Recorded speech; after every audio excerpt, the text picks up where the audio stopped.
Hello, everybody. Welcome back to BBB Sharing. This is Joshua, and today I have Miss Hall. How are you? I am fine, Josh. How are you? I'm doing all right. We finally got you in here. It took a couple, but this is good. I'm glad we have you. So just tell me a little bit about what you do and who you are. So I own Accent Professional Recruiting, and Accent's interesting. It's been in business since 1975, and I'm the fourth owner. So back in 1975, it was called Accent Personnel.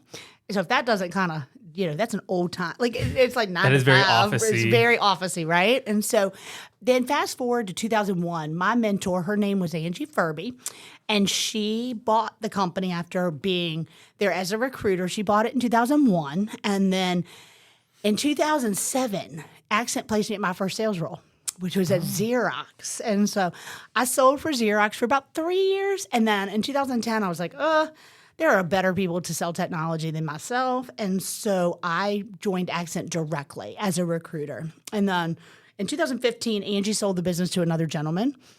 And then fast forward to 2019, I bought the company in 2019. So I've owned it 6 years this past April.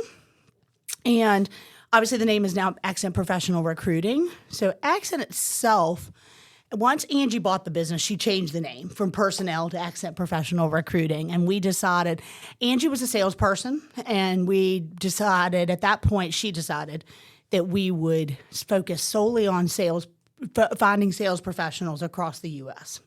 And we did that very successfully. And that's still the core of our business is finding sales professionals across the United States. But with the pandemic, we ended up pivoting like everybody else, right? So we had a packaging client that said, well, you're so great at finding salespeople. Can you find me a customer service rep? Can you find me a equipment technician? Can you find me a regional controller?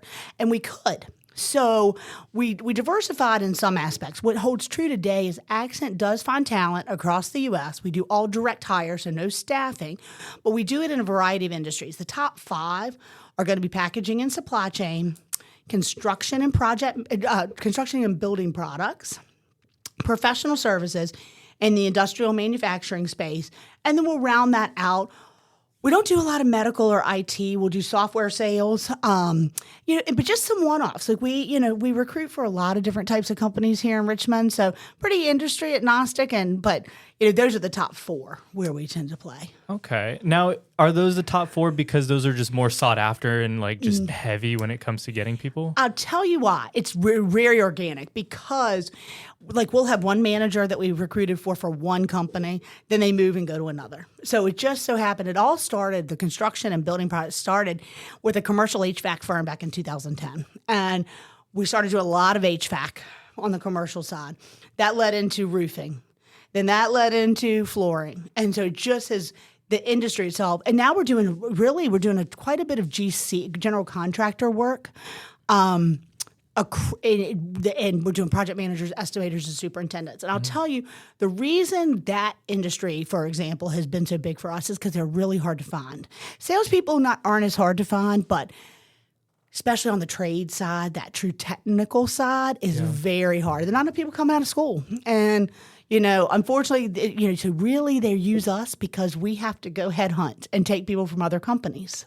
Okay. So yeah. And do you have to sift through certain requirements or certifications that the person needs, or is that on the business owner? We do. So they'll tell us, how our process works, if somebody decides to engage Accent, they'll come to us with a laundry list and a wish list of, we want this, this, this, and this. And we'll either tell them you're really unrealistic or this is doable, or you might need to give me your nice to haves versus your must haves. And we'll go through and, we ask. That's how we find people. And, the way we find people, honestly, we're not going to post.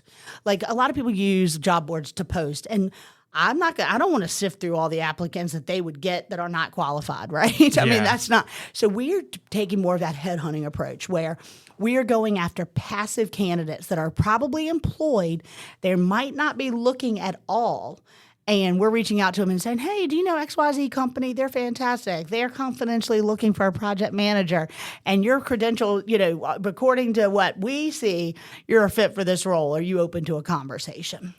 And, because it's a candidate market right now, Josh, it is gone are the days where you can post a job and get 20 qualified applicants or reach out to 20 people on LinkedIn and they'll all respond. Most people do not respond anymore. So we're getting really creative, and we're doing a lot of referral work. So, we'll go through our proprietary database and say, I reached out to somebody I had talked to back in 2011, most recently, and I'd placed him, and he's currently at the same role, which is amazing. That doesn't happen much. And I asked him, I said, I'm looking for this in your area. I know it's outside of your industry. And he was able to give me some referrals. So we're using our network a lot now versus just posting. So we're taking a more active, not passive approach, because that's the only thing that's working.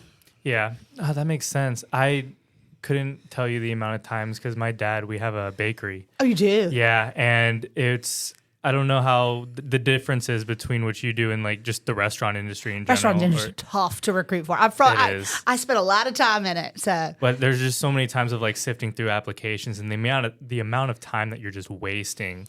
Granted, you'll find that, one good person where you're just like, all right, awesome. Let's talk to this guy. But it's just such a funnel to the point where it's like, how much is it really worth it versus like actually going and hiring somebody? And it is amazing because we still, we have some clients of ours that will post and then they'll send the resumes to us.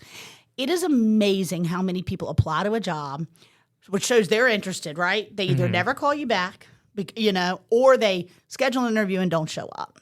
And so we find that if we go and actually actively recruit this person or they're referred to us by somebody, they're more likely to stay through the interview process and respond versus, and I don't know that it's any fault of a candidate, honestly. I think a lot of people are just applying to a million jobs and they forget on where they apply and stuff. But yeah, it's tough. I mean, the internet is great for so many things, but applying and getting resumes might not be one of them. Yeah. Well, I mean, you can't just rely on the one that you signed up for, especially if, rent's due next month. You got to keep going, and then whoever calls you back first is the one that you're going to have an interview with. Now, where is your parents' bakery? Is it here? Yeah, no, so it's in Fredericksburg and Alexandria. Oh, it is? Yeah, okay. And we do catering right now. Oh, cool. But cool. it's every time. What's your favorite cupcake?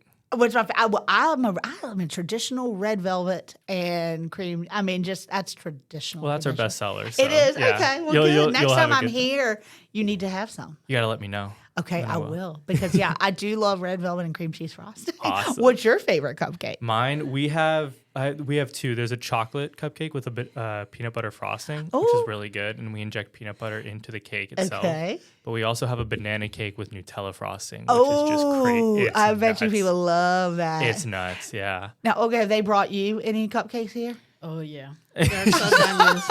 You cannot say no. I need to start bringing some. I haven't brought them in a while, so I know they're missing some. I'm more than happy to do that. But, that's awesome. Yeah. Awesome. I have a question. Yeah. Sometime I get on my phone a message. I'm Jenny, a recruiter. You sound like a good candidate. Do you think those are legit, or are those like a scam? There are some that are definitely scams. If they start asking you for personal information and start asking you to fill out something, or we've seen them, and it is funny. Well, not funny at all. I should not say that word. It's so not funny. But people pretend to be accent. So I have gotten, and I think partly because we're ACC, like we're the first ones, and we have gotten lots of calls where people are like, "Why are you scamming me?" And they're angry, and we're like, "We didn't send that." And if you look at this text message, there'll be that telltale sign of that grammar that's wrong or something. But accent would never. No recruiter should ever be asking you for any personal information, bank account information. But they will pretend, and they have gone so far as to pretend, like have names of our recruiters. They found them on LinkedIn. No kidding. Yeah, so you do have to be careful when you get those texts. Now, on the flip side of that, our recruiters will certainly text. But it is more like, "Hey, Olga, we are recruiting for XYZ, and we think you could be a fit. When can we schedule a time to chat?" Like, we're never going to ask for any personal information at that point or anything like that. But text messaging is a way, especially to reach a certain demographic. And, it's funny because field work, like people that are out in the field, like whether it's construction or what have you, they've got their phone on you, but they don't have their email all the time, right? So a text message is a good way. So typically, like what our practice is, we'll send an email, we'll leave a voicemail, and we'll send a text, and we'll say that we did all three. But yes, it does happen. It's prevalent, and it is a lot of scams. I think one thing just to emphasize on is just making sure you're going to the correct places to actually Yep. look, and like going on to like bbb.org and checking and Yes. making sure that, these are the actual people. Maybe calling the number on that website Versus- or on your actual like business website, as opposed to just taking, what you see face value. Now, have y'all gotten any notifications? I mean, not of Accent, but just people being scammed when they're looking for jobs. I mean, has anybody ever reached out to the BBB here about that? Oh, they did that to my niece actually in Florida. Oh, they did. They offer her the job and everything. They say they will send the kid equipment to deposit $1,000 for the equipment, and she did. But thanks God, she got the money back. She did. Yeah, But from the that's bank. good. Yeah. But yes, they're scamming a lot of young people looking for jobs. Yeah, a lot of young people. And it's really sad because in some of the other people there, they have been, we saw a lot of people using our name for people that were looking for more lower paying, hourly work that obviously probably needed the money. They're going after people where money is, they need, probably every dime matters. And it's really sad because, they're not going after. And so we just, it really, and we made a point, like we talked about it as a company, and we made a point to call all of them back. It hadn't happened in a while, but it happened pretty prevalently for about 3 months. And we started realizing this is what's happening. There's nothing we can do about it except call them back and tell them, hey, it's not us. Yeah. And we tried to, a lot of them we could not help. But we tried to say, we are legit, and we'll reach out if anything does happen, because I felt so bad for these people. But yeah, when I saw the email, because I asked them to forward us the text or the email that they got, and it was obvious they were pretending to be us. I mean, but it was not us. And if there's that telltale sign, there's something in there that looks a little fishy. Yeah. But when you're desperate for a job. And sometimes you're not Anything looks thinking, good. anything looks good. Yeah. Exactly. It's always like, well, maybe this isn't. Exactly. Just take the benefit of the doubt. But I think that says something about actually you going over. Some people would be like, all right, this is just something that happened. Let's focus on what we can do in the future. But you actually went back and We actually did. contacted I mean, them. my heart, I'm bleeding heart in some aspects, and I just felt like it was the right thing to do, to tell them, hey, it's not us. And I mean, it took some time. I mean, my recruiter's like, we got to do this again. And, we did. But every single person that, it happened to, because what they'd end up doing is either calling us and leaving a message on our main line, or they would send an email like to our webpage or something. And we made sure we always did that. We haven't gotten a lot lately, so maybe knock on wood, maybe they've moved on to another company, or people are getting more and more savvy. Hopefully they got at the end of the day. Yeah. Hopefully they were found out. Scams are just you got so much other things to do with your time, right? I mean, I guess You would think so. Sometimes there's people, like, I remember I was watching this, this guy on YouTube, and he would actually like catch them, and he would, I don't know how you're so good with computers, but they'll like log into their computer. I'm not good with computers. What are you talking about? They'll log into your computer, and this guy will just like start recording them, and like he'll like get their address, like this is your location somewhere in, it's probably overseas awesome. majority of the time. Yeah. Yeah. And they'll be like, yeah, we'll let you guys know this, but depending on just the location and where they are, sometimes, people are doing this to just stay alive. Some people have a gun to their head. Some people are just... Really? Yeah, it really just depends on where you are in the situation. It's really scary, yeah. Some people just need it to live. Some people actually need it to live, if that makes sense. It's nuts. But the people who have a choice... I feel like you always have a choice at the end of the day. Right. Yeah. Even if it's just temporary and you're trying to get out of it, it's like no one wants to do that. So if someone is looking for a job and wanna get your service, how can they reach you? Okay, so there's a couple different ways. So let's talk more from a candidate perspective, right? And I'll tell you what we're looking for. So we can help candidates whether they're confidentially looking, so that, they're unhappy in their current situation. We can help them if they're actively looking because they were laid off, or if they're just putting their toe in, their toe in the water, dipping their toe in the water. So what happens is the best way to reach us is I'm going to actually give my cell phone. Okay, it's 804-814-7710. Now, my mailbox is always full, so texting is best. But if you text me and say, hey, Brooke, I'm looking, I can put you in touch with the right recruiter, okay, on my team. Or they can email bhall@accentrecruit.com. They can also, there is a contact us page on our website. If you really want to get to the horse's Come to me, and then you're not going to talk to me probably. You're probably going to talk to a recruiter, but at least I can facilitate it. So that's the best way. And then our process works kind of like this. We might very well, in a perfect world, you reach out, I've got something on my desk, there's an open role, and we can place you immediately, right? That does not, I said perfect world, and we know it's not. On the flip side, maybe I love your skill set, and we have a client that I know needs it, so we'll do a video interview of you, we clean up your resume, we get your brag book together, and then we market you out to our clients. So lots of different ways. There's a recruiting way and there's a headhunting way, and we can work with both. So that's how candidates would find us. Now, clients come to us for various reasons. Maybe they have a confidential role, they want to replace somebody and they can't post, right? Mm.